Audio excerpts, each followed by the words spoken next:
Okay, welcome back. Last session of track 1, and we have Gunter with us.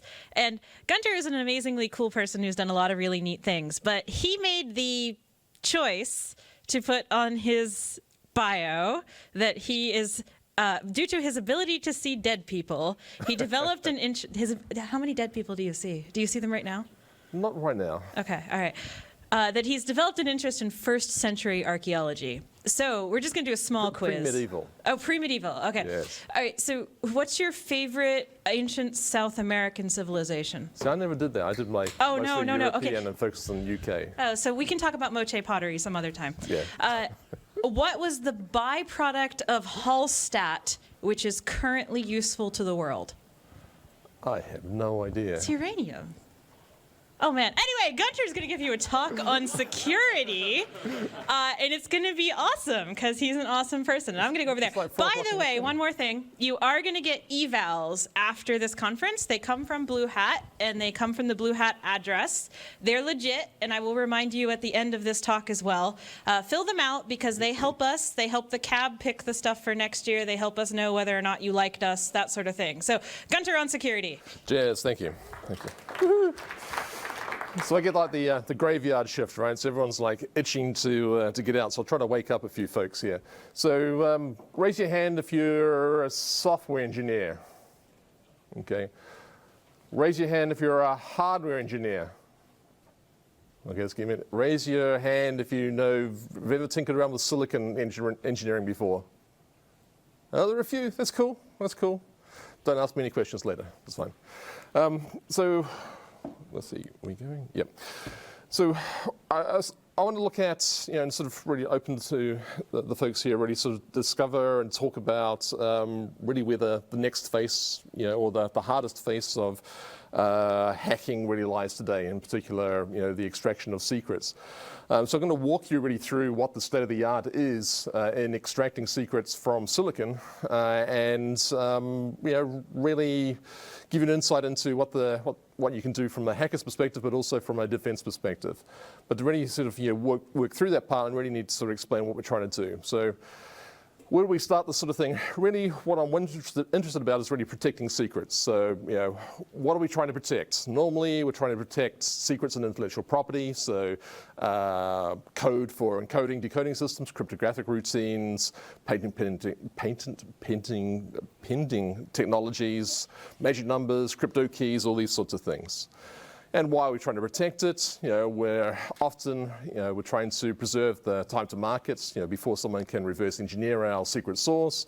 We want to, maintain control or influence a market segment, for example, for hardware consumables, financial compensation, such as, I want to protect streaming media, or, given my past life in the pen testing side and things, smoke and mirrors, all these, here's something very, very cool. It's ultra secret and doesn't actually do anything. Right. So what about the history of reverse engineering? I think everyone here over the last 2 days and continue for the next couple of days really understands the reverse engineering. So a lot of the work that's has traditionally been focused on software reverse engineering. Right. We took those secrets, the things that we cared about, and we put them inside code. But if you're familiar with code, and decompilers and debuggers, you can start extracting that code. So we start looking at obfuscation techniques, anti-debugger techniques, just-in-time decryption techniques. All these sort of things happened in the software side. And every time we invented a new way of keeping a secret, someone figured out a way of bypassing that. So we moved a lot of those core secrets away from the software and started putting them into the firmware. Okay, so we'll move those secrets to the firmware. We'll raise the barrier for entry. Okay, now to be able to extract these secrets, you have to have familiarity with the hardware. You need to have a little bit of a hardware hacking tool set and a mindset.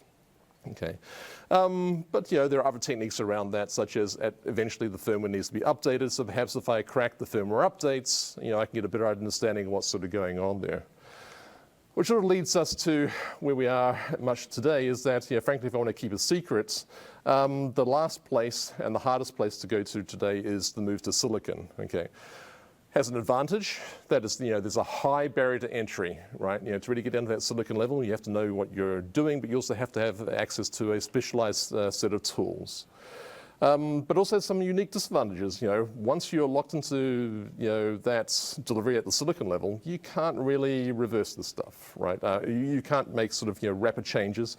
And sometimes if you're actually etching onto the silicon to store those unique secrets, if someone can reach that level that deep into the silicon, they will extract those secrets. And if you sort of think of past failures of trying to secure secrets in hardware, such as the magic numbers to DVD regional locking or Blu-ray locking and things like that. Once they're finally leaked, that's the game over, right?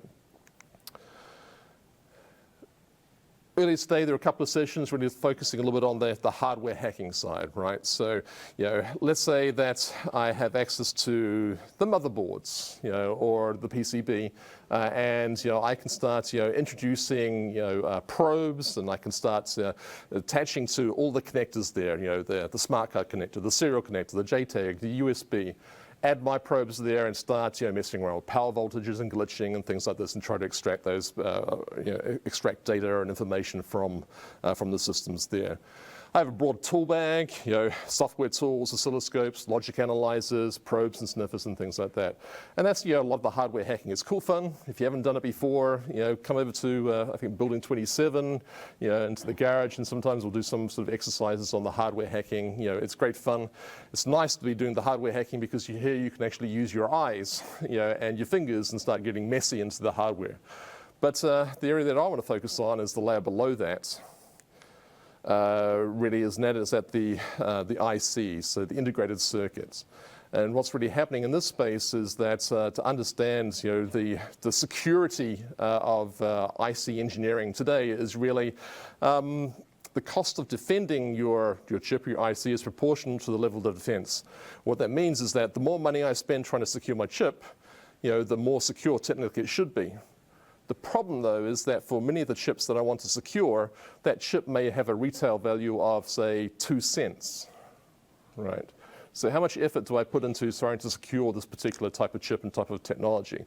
So there is a balancing act to be had for many of the most secure silicon-based technologies. Okay, so let's meet the IC. My favorite chip, the Intel 8008 chip. I like it two ways. In one way, it is the founding chip that's modern PC-based CPUs are based upon. The other thing is that it's as old as me, 1971. Okay, just sort of think about this, so 45 or 46 years old, a little over 3,000 transistors running at 0.5 megahertz, and the fabrication technique at 10 micrometers fabrication. Here's another view of that same sort of chip, but now sort of overlaying the power rails, the data rails, and things like this. Okay, so here we can sort of see that it's an 8-bit arithmetic logic unit and 14-pin addresses. And you can see, nice little color diagram of where the data layers are, the data lines are. And so if I wanted to sort of hack this chip, I'd be interested in really tapping where those data layers are and watching data as it flows. Now, another way of looking at these views, if you like, is really at the block diagram or the user manual, and give me a sort of an overall layout of where memory segments are and things like this. That's great, but where are we today? So today here is a slice of cutting edge technology. So here is the Samsung Galaxy S8 chip. You'll notice that in this size, that the smallest piece on this chip is now down to 10 nanometers. So in 46 years, we've shrunk by 1,000 in size. Okay. Another important thing to understand is that while 10 nanometers is pretty damn small, most of the chip is not, while we hear about chips being fabricated at 10 nanometers, 40 nanometers and things like this, there's the smallest part of the fabrication. That's normally the transistor. Okay. The other layers of the chip, though, and I'll talk about those as we go through, are normally much bigger than that. Okay. And in case you're sort of wondering here, what was sort of shown in that top diagram, if you sort of think, if you've come from any sort of electronics or physics background, sort of think back to, I don't know, what's grade 8, grade 10 sort of thing. The first time you hear about N gates and P gates and sort of things like that. That's on the right-hand side here. I think there might be a laser on here. No, maybe not. Where you see the gate cap, that is effectively, on the smaller diagram here, the base. Okay, so to give you a sort of a feel for what you're looking at through the slice of the chip there, you're looking at the individual transistors there for a gate. Okay. So what about on the reversing side? What are some of the interesting things? So how did reverse engineering used to be done? Well, when we had nice big chips, with plenty of circuits and things like that, we could use a microscope, and because the tracks were, in micrometer scale, I could use the visible light spectrum to understand and to read these things from microscopes. It also meant that I could print these things out in a visible spectrum, and this is how reverse engineering was done. You print it all out, and you would track with a pen on paper and scraping these sort of things out. We have moved on a little, but to sort of get a better feel for this, I think I got started in this, and a lot of people got started into the IC reverse engineering. Really, in many ways, I sort of blame MAME. Anyone here familiar with MAME? Cool. Okay. So one of the key things for those who aren't familiar with MAME is it's really a global group of people that want to restore and recover the old games of the first generation of video games and things like this. So for example here, the background image, this big green blob here, is the IC, and in fact this is a part of the IC. So this is the mask ROM for the 1992 Sega Virtua Racing processor, right?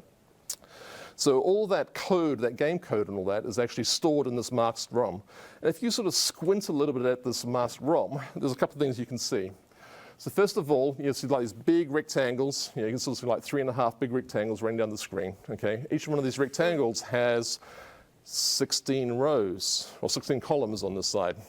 Okay, so so here we have a 16-bit processor, and if you squint a little bit, you'll sort of see like these blobs in some of the tracks. Those are actually your ones and zeros. Okay, so by taking this processor, trimming it down and getting down to that microscope view, you can actually read the bits on the chip that are behind the code. Okay, and I think this sort of like starts much of the role of when we start talking about how you want to protect your greatest secrets and things like that.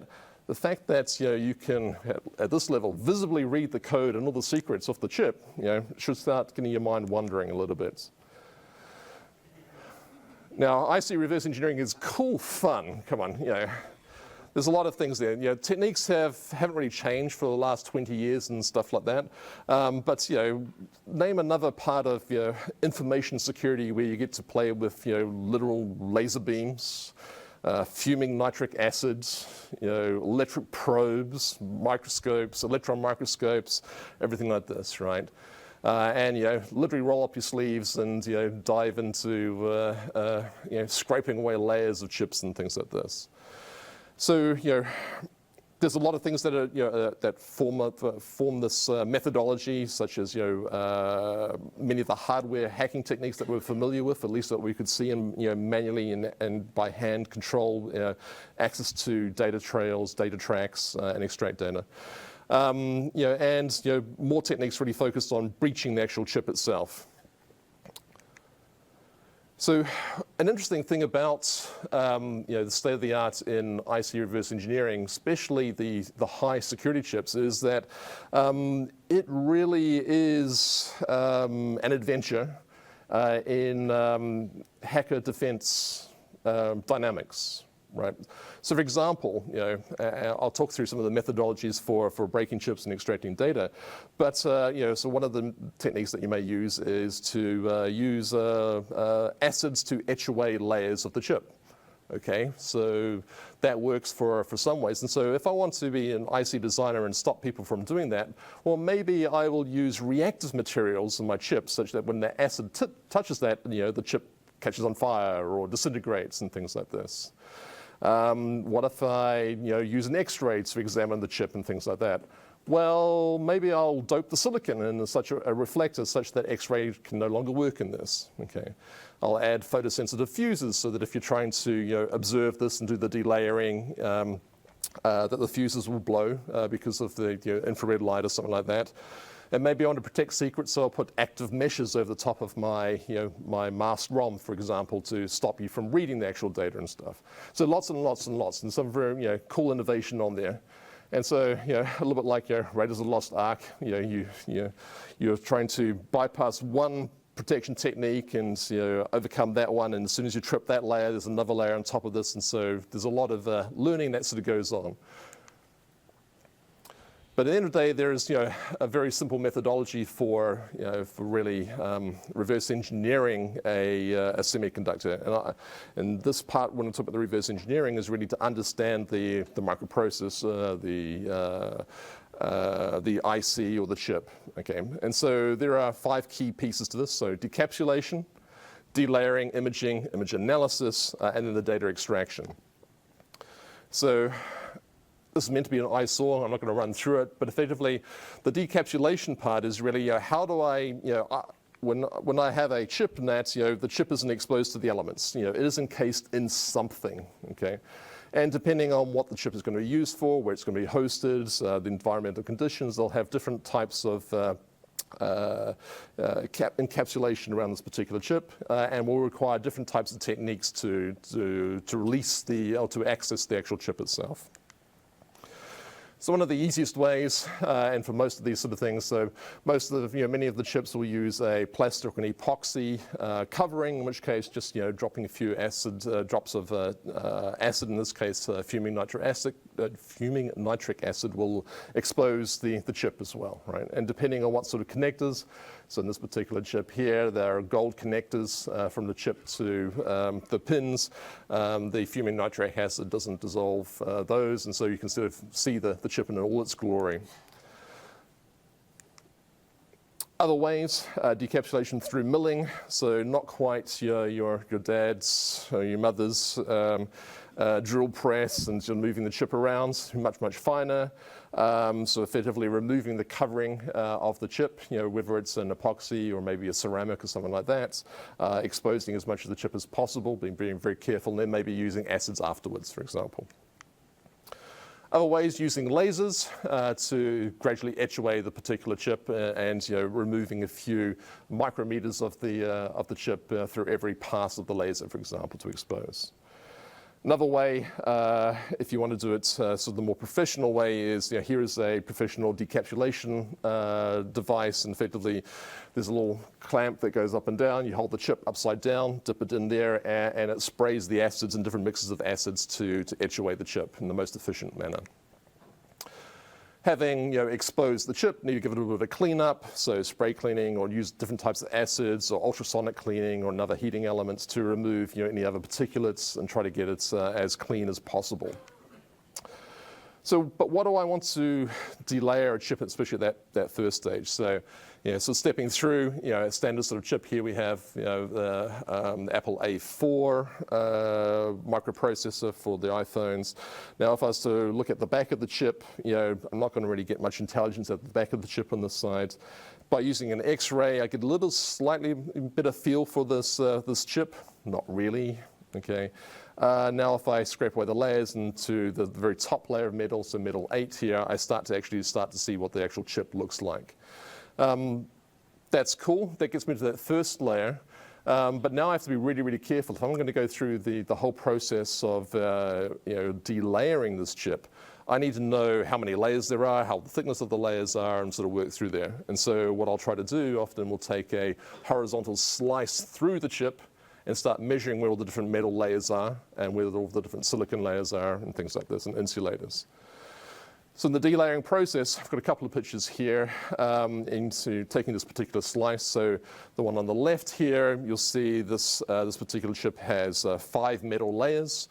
And you take some measurements against this particular chip here, and so then as I'm working through extracting or sanding down or removing one layer of metal after the next, I know roughly where the right layers are.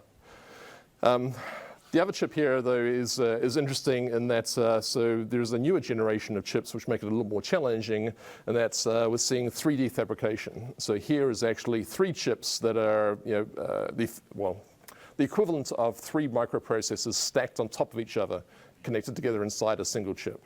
Okay, which makes it much more complicated to analyze later on. Now the art of delayering really is an art, right? So taking a particular chip, it's very time-consuming, very delicate work. It's one of the hardest parts of the whole process in really understanding reverse engineering for ICs. And so you're having to remove layers of the semiconductor and the dielectric films and things like this. What you'll normally try to do is that the purpose of going through this delayering is to basically build some images. And so you'll have multiple versions of the chip, multiple copies of the chip, and as you go through one layer, you'd present that. You may, some of the layers may be reactive to the atmosphere, and so you may lay, a splatter coating of gold or some other sort of film over it to stop it from reacting, and so you can take images. And then you set aside that one, you start on the second chip and go down to the next level, et cetera, right? Some chips, can have some of the more common chips today for microprocessors will have 11 to 13 layers that you need to go through to get this size. So having gone through that whole process of delayering the chip, so we've decapped, we've tied it up, we've delayered it, and we should have some some photogenic pieces there. Really, we need to lay our eyes on the secrets here. So there are a number of tools that we need to look at and to use, and it really depends on the fabrication process and the sizes of the chips and the sizes of the rails and the size of the fabrication process. So using a good microscope, I can get about 500 to 1500 times zoom. A fib or a focused ion beam. So if you're not familiar with this, so the focused ion beam is basically firing large ions, which means that I can get a magnification somewhere between 250 and 800,000 times. I have to be careful though with a focused ion beam is that because I am firing quite large particles, I can use it for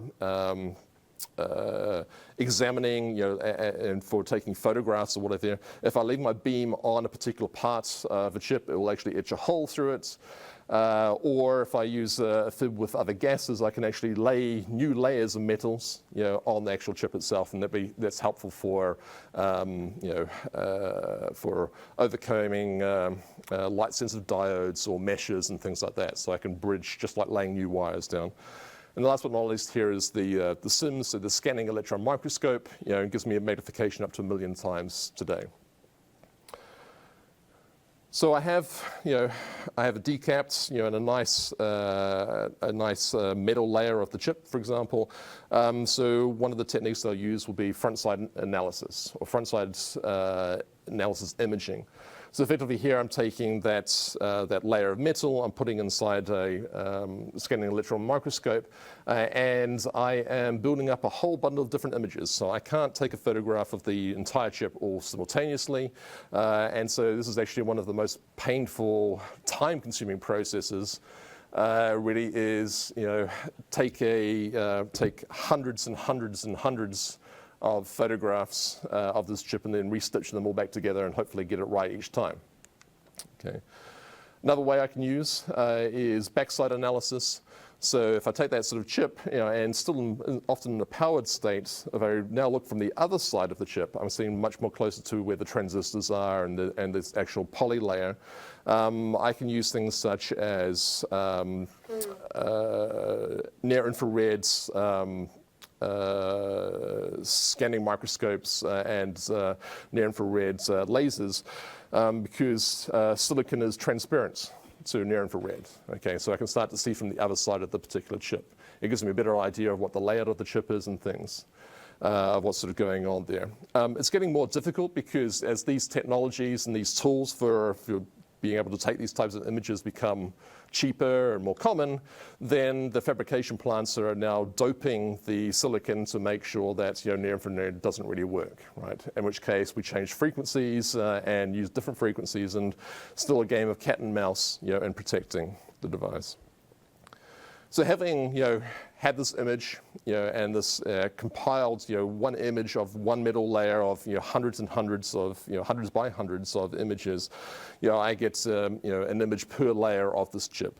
So using, in this case, I think it was Photoshop here, here are the 1, 2, 3, 4, 5, 6, 7, at least 7 layers of this chip sort of overlaid here, and then taking those images, then tracing out where particular data lines are, and trying to think of, identify the vias, so where I go, where a connection exists between one layer to the next layer of the actual chip itself. Right? And start mapping out where all the critical junctions are, where the critical logic blocks are, where the security elements of the chips themselves are.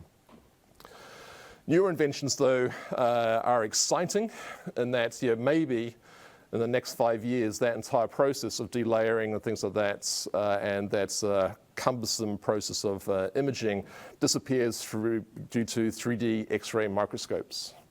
So it's a newer technique to today, currently have a visibility of reconstructing elements at the 17 nanometer scale.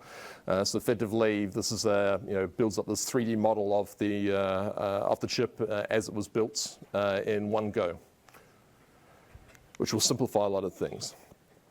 Another area, again, sort of on the cutting edge, is that while I showed you that one for the virtual eraser and looking at the mastered ROM being able to read visually, and that's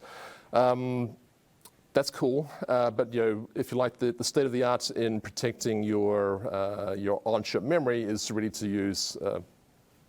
Screen's gone.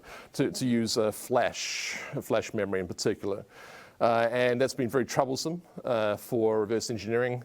Now, well, over the last decades, scanning capacitance microscopy, SCM has been used, and it was good for pretty much most memory types. But now the latest generation of scanning microwave impedance microscopy allows you to actually view an image flash on the chip itself. Okay, and the nice thing about this as well is that the chip can actually be powered and active. And so what you sort of see on these particular images here, and on the left-hand image there is almost like a heat map of where the electrons are being stored. But on the right-hand side for the flash memory here, you can actually read the ones and zeros directly from the chip while it's powered up, and you can watch it in real time if you wanted to. Okay. Other things that you can do and already understand that is that, so while you may store code and magic numbers in the ROM on the particular chips and things like that, often you'll have optimized code routines. So for example, calculation of hash functions and things like this, you will store in logic arrays on the chips themselves. So there are a number of tools. So for example, there's an older tool, but Dgate, which is designed for mapping out where all of the logic gates are and automatically bringing those pieces together to be able to understand the higher level logic. So here we start seeing the individual flip-flops and the XOR functions and things like this actually on the chip at this sort of level. Right? So it comes in very handy for being able to understand, even at this visual level here, being able to work out where the important parts of the chips are that I want to break into, or to read directly the actual microcodes or stored code on the chip itself. Right. So if I've got that sort of plan, I now understand what the chip looks like, I understand where the data is, and I understand many of the functions and features on there. What about when I actually want to get the real data off? Okay, so I need to go through that entire process and really start drawing out a plan for data extraction. Okay, so what I need to be doing here is I need to be figuring out, where are those data lines, where are the power lines, where are the cryptographic routines and things like this, and figuring out, even from the visual side, where can I lay new wires or cut wires or lay new tracks or destroy tracks or overcome some of the physical barriers to get to the core data that it wants. So for example, let's say I have one part of the chip is storing my data but encrypted formats on the flash. So while I could read the encrypted data and as an encrypted blob, it's no use to me. However, I know that there is a cryptographic routine that's on the chip itself there, and I see the data goes from the flash to the cryptographic routine and then out through this particular other data lanes. In which case then I want to start tapping where those data lanes are, and then I will see the data after it actually has been automatically been decrypted on the chip. Okay. Now there are a lot of different things that's sort of going on here, and one of the nice things that fib, the ability to, if I leave it too long in the wrong place, it'll etch a hole through things. I will use that for my use, right? So for example, here at the middle screen here, we have a mesh, very, very, very fine mesh that's been laid over the chip itself, an active mesh, which means that if I was to remove the mesh to get access to the layers below there, the chip will stop working. Well, I don't need access to the entire chip, I just need access to certain data rails, right? And so in which case, in this case, I'll use my fib to create a hole precisely where I want it, so I can put my probes down and actually get to the right layers within the chip. Other nice things are with using something like a fib is that I don't just have to go straight down. I can go at an angle and I can actually curve my holes that I'm trying to dig through the chip itself as well. So I can lay that down. So once I've got my interesting points that I want to tap onto the chip, and maybe I've constructed a number of holes through the different protections techniques on the chip, then I'll use microprobing. Right. So earlier today there was a session sort of really talking about the hardware hacking and the probing side. Same principles going on here, except we're now operating at below the visible light spectrum. Right. And so the microprobing here is really where I want to be able to selectively put my probes very, very fine, at the maybe 50 to 100 nanometer size probe to touch the right parts of the chip. Right. And so for example, here what we see is the probe station in operation with 8 probes touching the data lines, and the work that sort of goes in there. Interesting things about this is that when you are operating at that nanometer scale and you're putting in these probes, as sort of found out in the past and things like that, you don't want to have your building anywhere close to a railway station or a highway or an airport or things like that. You're going to have floating tables, air tables. You're doing everything to sort of remove the bumps out and all this. However, if you're unlucky that, I don't know, the UPS truck drives past your office or whatever, and you had your probes down, then all of a sudden maybe you've lost 8 probe needles, and at $1,000 each needle, you've broken them all, right? And so with the probes down there, obviously you're touching various parts of the chip, in particular, the data lanes, and you can watch the actual data as it flows through there, extract the actual data, and you can use all of your hardware hacking techniques on resetting data lanes, power lanes, and things like that, which then leads to things such as the glitching approaches to extract the data that you're after, assuming that you couldn't read directly or manipulate the code that was on the chip in the first place. Okay. So glitching, a systematic approach to forcing, for example, changes in power values or durations of power or voltages to force the chip or force functions within the chip, depending on where you're tapping it, to elicit new behaviors or to recycle behaviors. So on the extracting secret side, ideally from a hacker's perspective, you're going to be looking for where the memory areas are, the ROM, the EEPROM, and things like that. And so while many of the ROMs may be masked, and it's still, unfortunately today, even when they say we have secured our ROMs, XOR seems to be the encryption choice for the XOR is the encryption choice of, I guess, people who don't understand what encryption is about. But certainly from the chip sides, it's rare that many of the chips will actually go much further than that in trying to protect the ROM data on there. Okay. But again, even using visual techniques, the bit pattern is often discernible just through visual or chemical imagery. Okay. Other advances that sort of, become very, very interesting and haven't really been around for, have only really been around for the last 5 years and are growing at a faster pace, really is the use of simulation software. So if I can take all my images, these huge, huge images and all that, and I can start overlaying, where the key parts of the chips are, and I can learn where my flip-flops are, and start labeling these things. We're now getting to the stage that you can actually use simulation software. Okay, and so where these are more machine intelligence based and machine learning based for processing the images, identifying where all the data rails are, all the memory segments are there, and basically creating a vectorized virtual version of the chip. Once you have that virtualized version of the chip, then the whole sort of problem with having to dig holes physically through chips and lay needles down and all that disappear. Okay. So this is where, if you like, the state of the art is today, although it's still got a long way to come before you can really start simulating some of the system on chip type processes that are out there, because they're just too advanced today. It's also very, very time consuming to get into that vectorized image for simulation. So when I get to that level, why do I really care about those sort of secrets and things like that?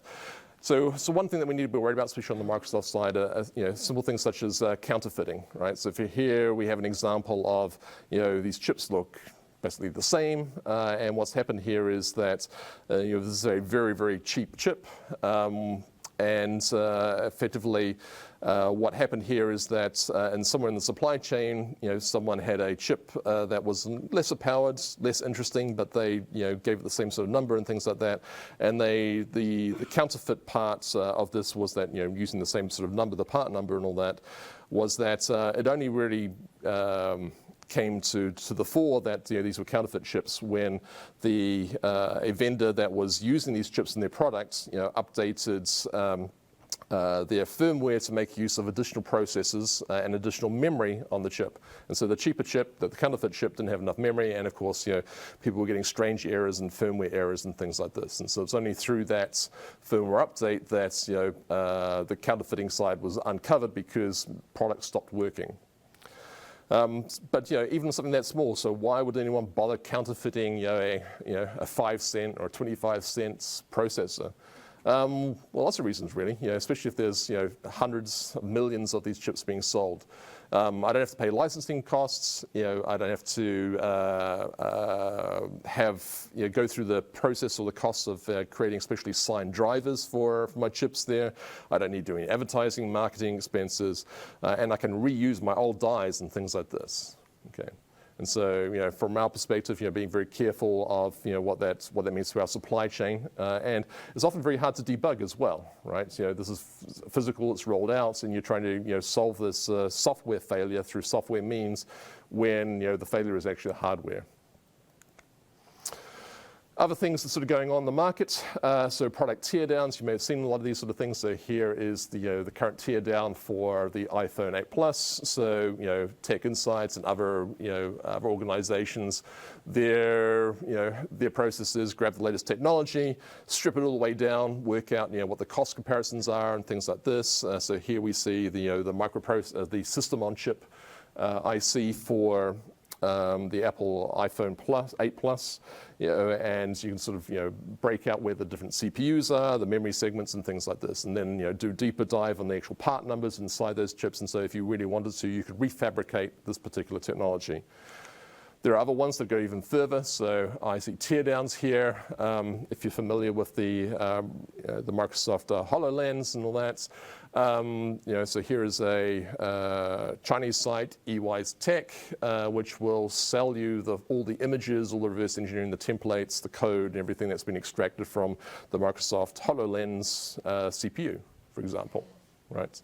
And for a small amount of money, you can then start, if you really were in that space, reusing those secrets or fabricating a new chip or a competitor chip to this.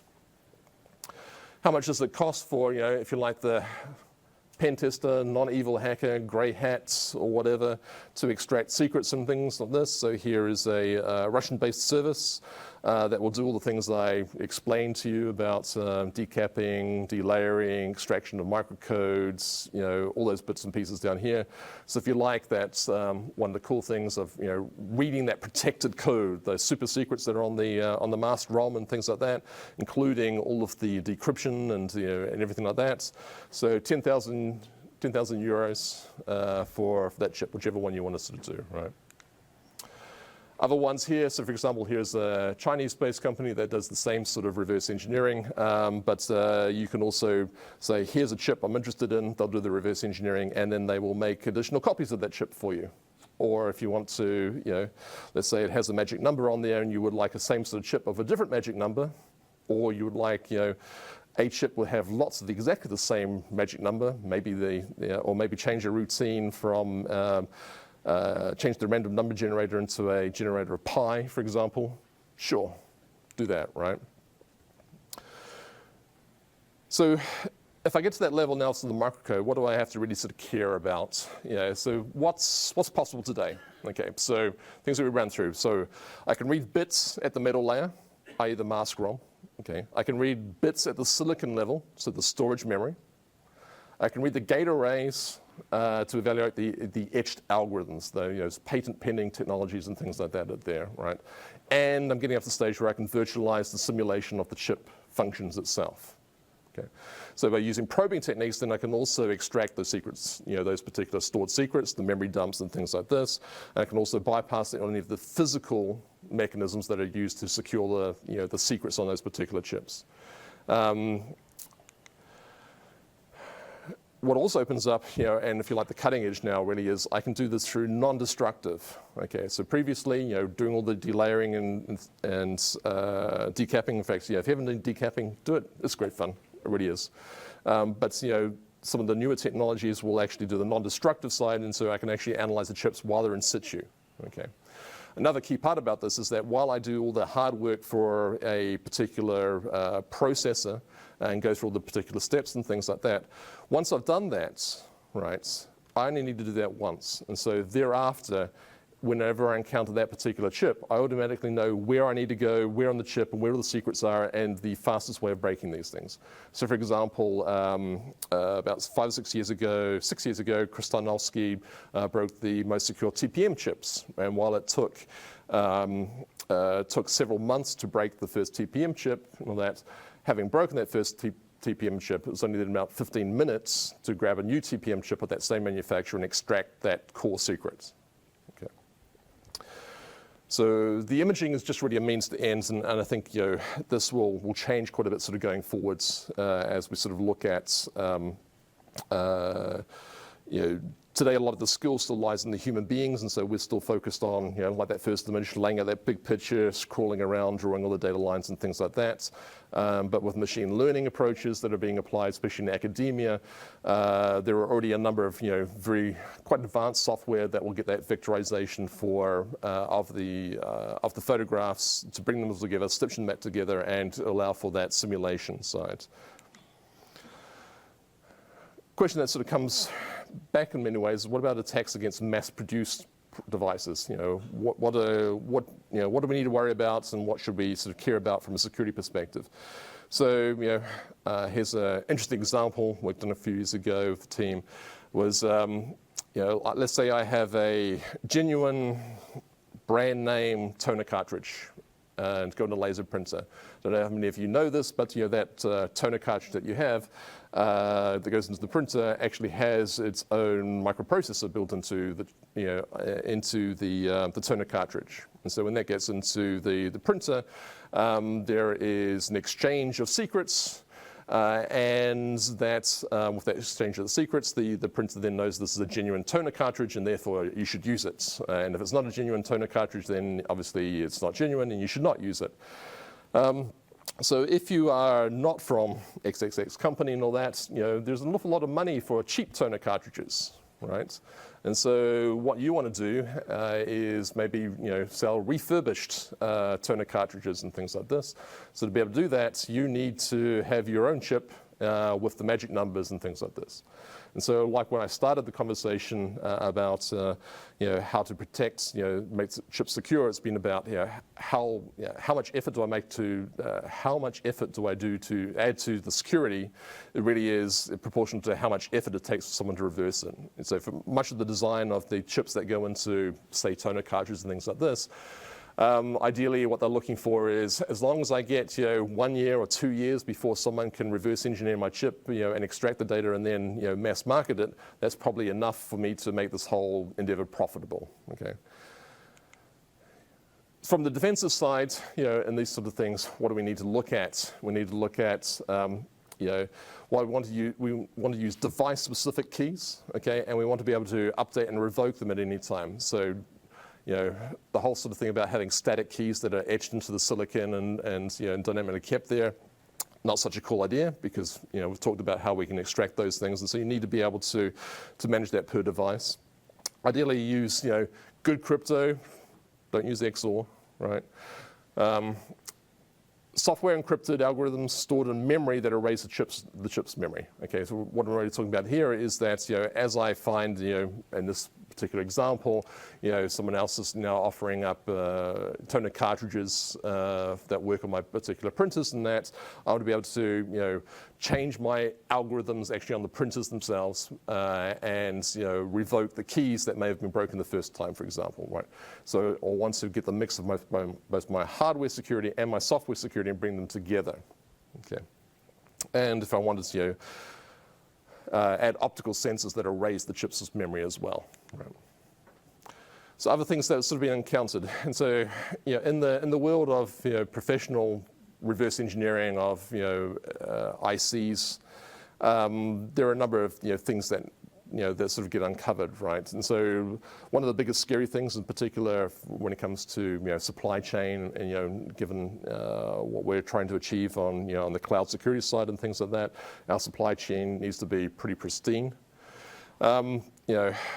We have to be careful, and we have to look at new ways of securing these chips against attack, extraction of secrets, but also changes to the supply chain. So, for example, things that have sort of been uncovered before were extracting the core code and core functionality of a particular target chip, then modifying that code and embedding it onto an FPGA, and then putting that FPGA back onto the new board. And what that meant was that you have a modification of code, you've got extra keys, for example, that have been added to there, extra magic numbers, replacing the random number generator, for example, or changing or deprecating the crypto functions, turning your triple DES down to DES or something like that. The hard part, though, is that the reality is hunting for backdoor on chips is really, really, really, really hard. And it's really down to a handful of people that are so have several decades of reverse engineering the chips themselves and come from that from the semiconductor background.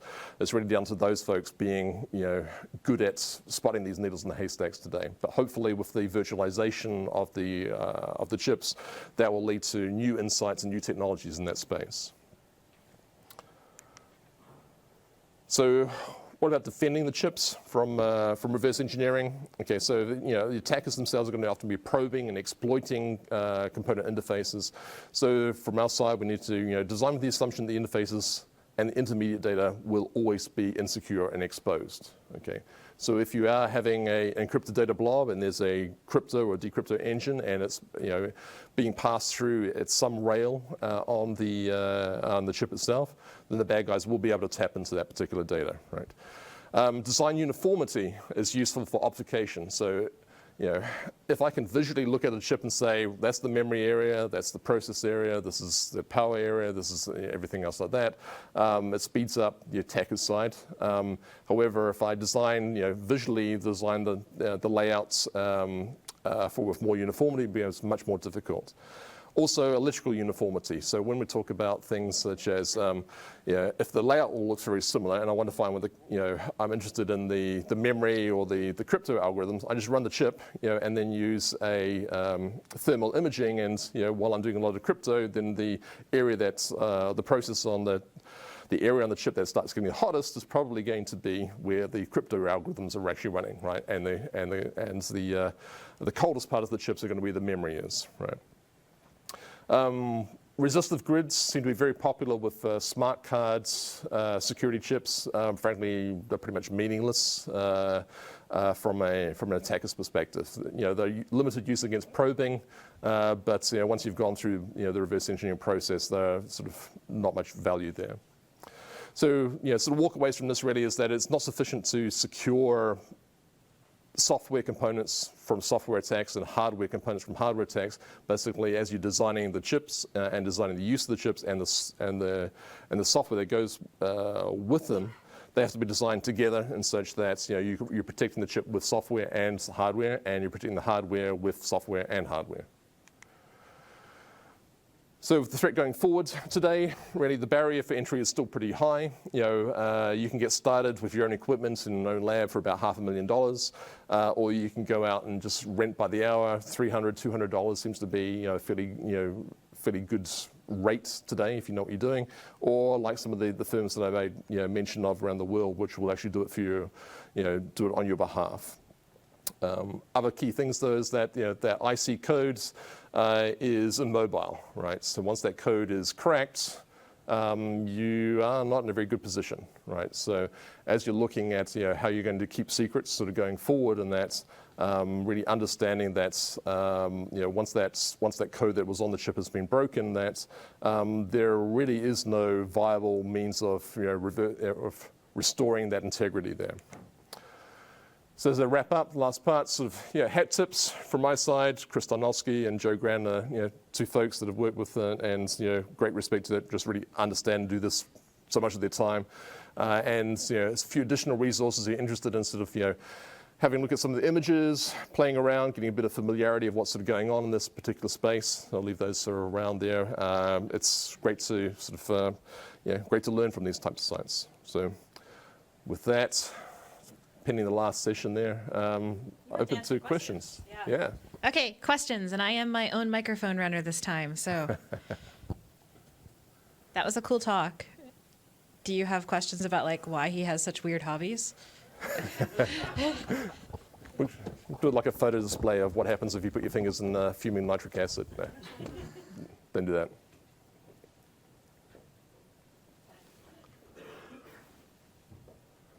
So a question right at the back and then one right at the front and back and forth. Yeah. Hello, thanks for the nice talk. I didn't see a mention of optical emission analysis, such as measuring photons while chips are being used. There's been some research that allowed for identifying AES keys by these techniques, but I didn't see any mention in your slides. Is there any reason for that? Short of me trying to cram an hour and a half into 50 minutes, really. There's a lot of techniques that focus on the magnetic wavelength and photonic discovery techniques. Well, at least, sorry, some of the electromagnetic discovery on those. I tried to grab some of the ones that I think are some of the ones that are probably changing the world a little bit more, so like the 3D X-ray type systems there, and techniques that are more focused on the flash memory observation, reading memory. So. Yep. Okay, thanks. Makes sense. More questions? Any more questions back there? Hey, this is cool. This is an easy one. So everyone feels like those super cool secrets that they have to keep secure for the next decade. All good now?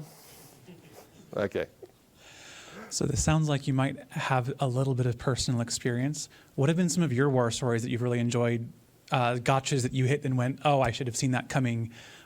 Can you share any? I mean, I assume you're not going to be talking too much about secure compartment of information type of projects, but what's been fun? What's been interesting from your specific experience? Well, I mean, from the fun side is like how I sort of started on this, and that in the information security world, you're used to bits and bytes and all that. The fact that you have all these tools and things that you can actually read the bits themselves, and all the mechanisms that you use to actually get down to that level, It is like a childhood dream, playing around with acids and laser beams and all this sort of stuff, right? Doing cool stuff. But from other things that have been exciting, really, is really working with many of the some of the chip fabricators themselves, right? So they're so focused on how do I take this technology and create the best, most efficient chip for the cheapest amount of money. And then you sort of go in there and you pop their balloon of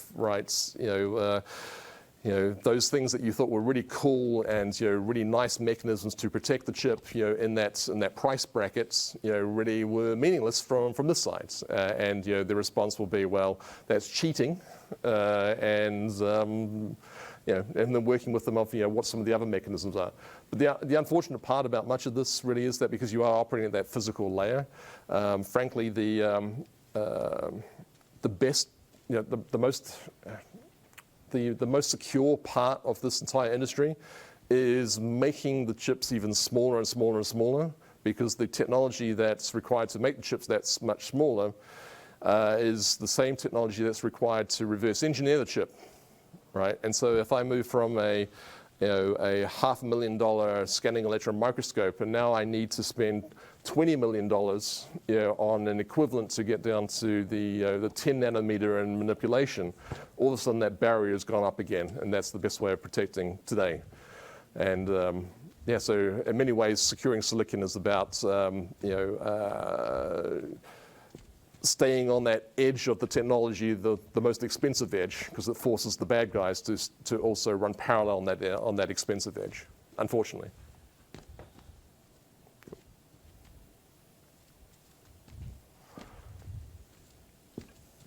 Oh. Okay, Gray's coming. Would you say that there are any specific attacks or, on the other hand, countermeasures that are specific to smart card chips, or are they about the same as for other chips, generic ones?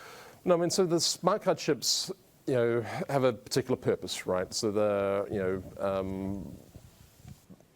functionality is very focused, and they're not particularly versatile. So there's a lot more effort that goes into securing the particular chip, and much of the work has been on the securing the physical elements of the particular chip, right? So there's a higher barrier to reverse engineering the chip, and that's where a lot of the reliance goes on, right? If it's going to take an expert in this field 6 months to be able to reverse engineer the chip to be able to get down to the levels and things like that, then I know that chip is going to be secure for 6 months, and maybe if I find out who those people are and I engage them on another contract that's going to take them a year, then I get 18 months runway before the particular chip comes through. But there is a lot of innovation going on the design of the chip, right? We talked about a little bit about the active meshes that go on there, the things that you can do with the actual fabrication of the chip, understanding the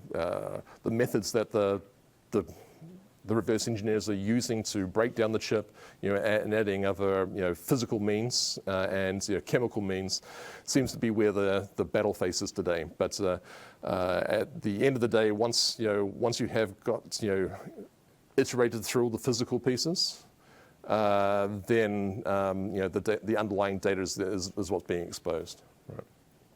But also from smart card side, it depends on what you're trying to do. In many cases, a smart card, there is a reprogrammable magic number, right? That's sort of laying at the heart there.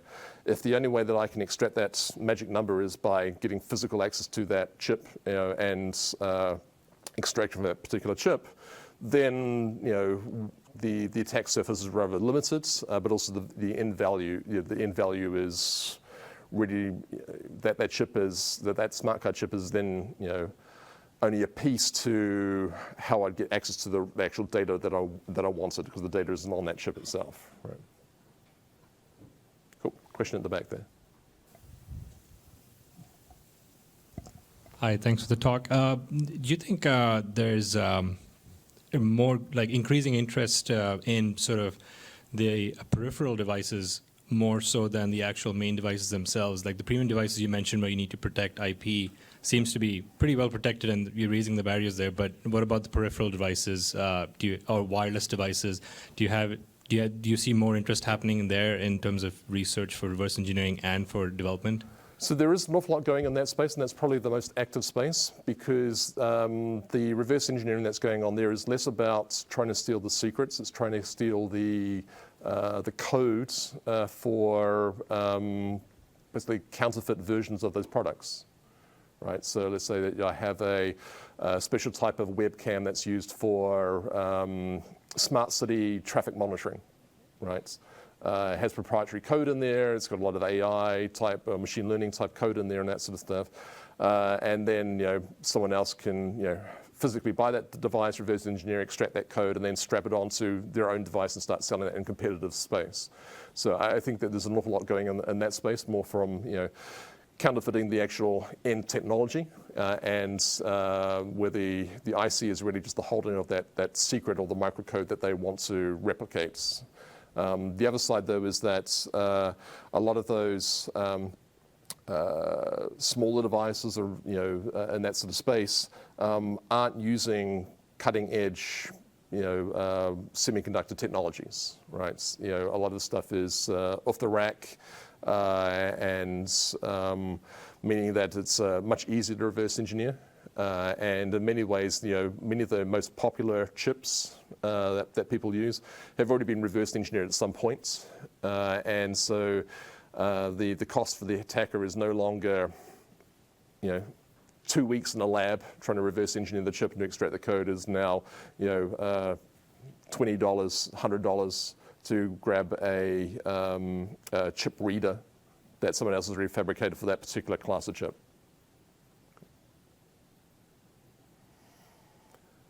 Any last questions before everyone gets to escape? There's a question. Oh, here we go. Hey, Gunter, this was a really entertaining talk. We had Indiana Jones and lasers and all kinds of other stuff. Sharks and lasers, come on. Yeah, I'm curious if you have an opinion on the use of inefficient design as a way to subvert this reversing process. Something like inefficient physical design of these chips would also impact the virtual mapping as well as things like the X-ray technology, adding much more time to the process. Yeah, so that has been a technique that's been used in the past, effectively like laying down lots of extra chip space that's not connected to anything, right? And so you end up with a lot of different data lines. You try to go up between metal layers, move three-dimensionally through the chip for your actual connecting wires and things like that, and then lay lots of false tracks and things. But they consume time for many of the visual techniques. But there are other techniques that then go through. So for example, like the electromagnetic side and things like that. So once the chip's powered, the things that aren't connected or don't have any power through are not, are colder, and things like that. And so there are ways of vetting these things out. But to your point, adding these things increases the complexity for the bad guy, the reverse engineer. But it's probably, in many ways, it's harder for you to include that in your fabrication process than it is to reverse engineer it out today.